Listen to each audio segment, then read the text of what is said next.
News from Mexico City jolted Washington.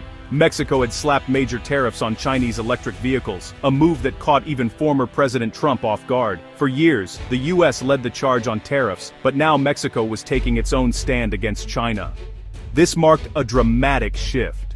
Mexico was no longer a passive gateway for goods dodging US duties. Canada quickly followed, announcing a 100% tariff on Chinese EVs, aligning itself with the US in a show of continental unity. The speed and scale of these moves surprised officials across North America. The USMCA, once seen as a shield for North American manufacturing, had become a battleground for trade circumvention. Now, all three nations were forced to act together to defend their industries from China's economic maneuvers. President Trump's administration, once focused on unilateral action, now faced a new reality: a trilateral front against China. The focus shifted from just targeting China to fortifying the North American market itself. The coordinated tariffs by Mexico and Canada signaled a new era, one where North America would stand together or risk being divided by global competition. The roots of this trade drama go back to 2018 when the US launched a tariff war against China. Chinese manufacturers facing steep US tariffs sought a workaround. Mexico and Canada, with their USMCA access, became the perfect backdoor. Chinese goods were shipped through these neighbors, bypassing US tariffs. This tariff circumvention undermined the entire purpose of the trade war. Mexico became the main route, transforming its industrial landscape and ties with both the US and China. Goods were relabeled or minimally transformed, then entered the US market tariff-free. The USMCA, meant to strengthen North America, was now a vulnerability. The Trump administration, returning in 2025, made closing this loophole a top priority. The issue strained trilateral relations, as US officials worried China was siphoning off USMCA benefits. The question became, how could North America defend itself against a determined economic rival, exploiting its own rules? Chinese companies used three main tactics to bypass US tariffs. First, transshipment, finished goods sent to Mexico or Canada, relabeled, and shipped to the US, often illegally. Second, supply chain integration, Chinese parts sent to North American factories, assembled into finished products and exported tariff-free.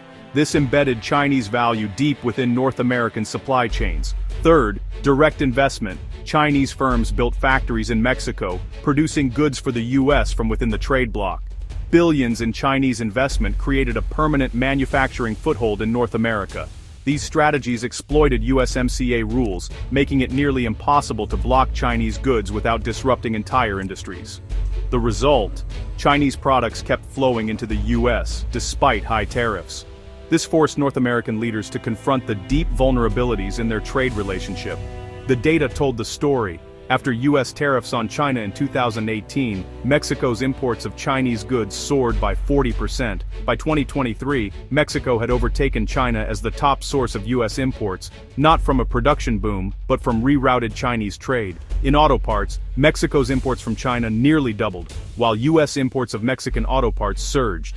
Chinese components were flowing through Mexico into US vehicles.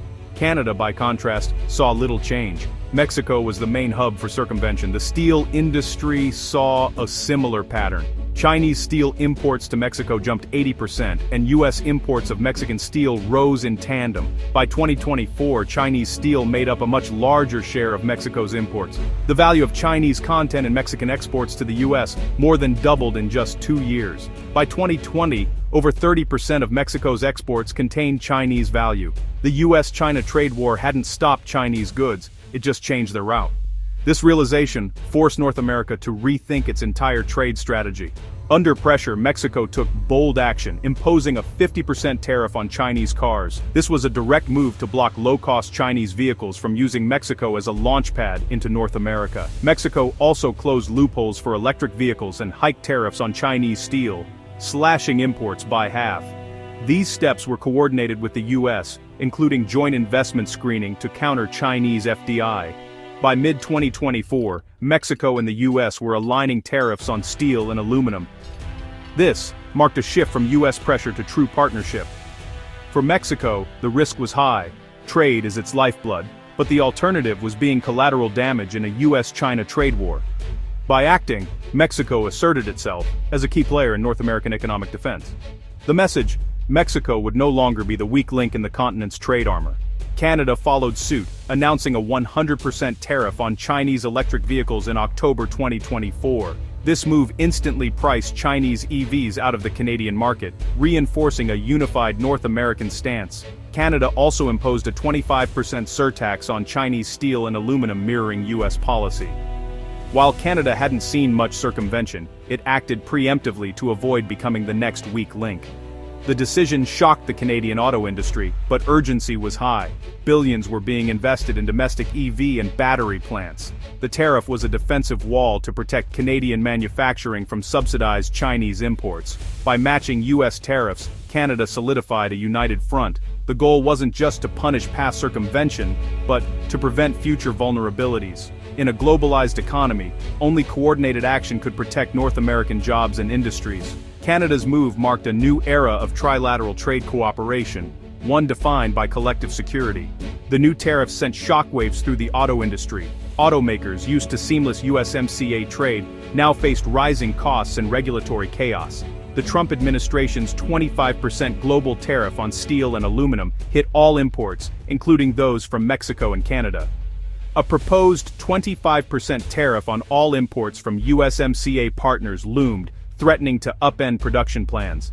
Ford's Mustang Mach-E, built only in Mexico, faced thousands in added costs per car. GM's key EV models and Honda's Prologue, all made in Mexico, were suddenly at risk. Automakers warned that new tariffs would mean higher prices for US consumers. With millions of vehicles exported from Mexico to the US each year, a 25% hike would fuel inflation. Stellantis's new EV factory in Mexico faced uncertainty before it even opened. Beyond cars, the US battery market, 90% reliant on Chinese LFP cells, braced for price spikes as tariffs rose. The fallout showed the painful trade-offs. Defending North America meant real costs for its own industries. The tariff battle set the stage for a pivotal USMCA review in July 2026. This review is no longer routine. It's a chance to overhaul North American trade policy, especially regarding China. The main goal: close loopholes that allowed tariff circumvention and build a more resilient economic bloc. Rules of origin for autos will be a key focus, with stricter enforcement likely to keep benefits within North America. Stronger penalties for non-compliance and unified investment screening are on the table.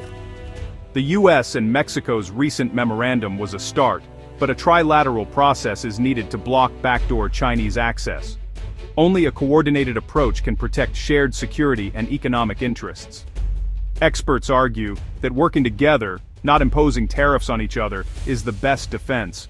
The recent joint actions by Mexico and Canada show a new appetite for unity. The 2026 USMCA review will test whether North America can transform its trade pact into a true shield against global economic threats.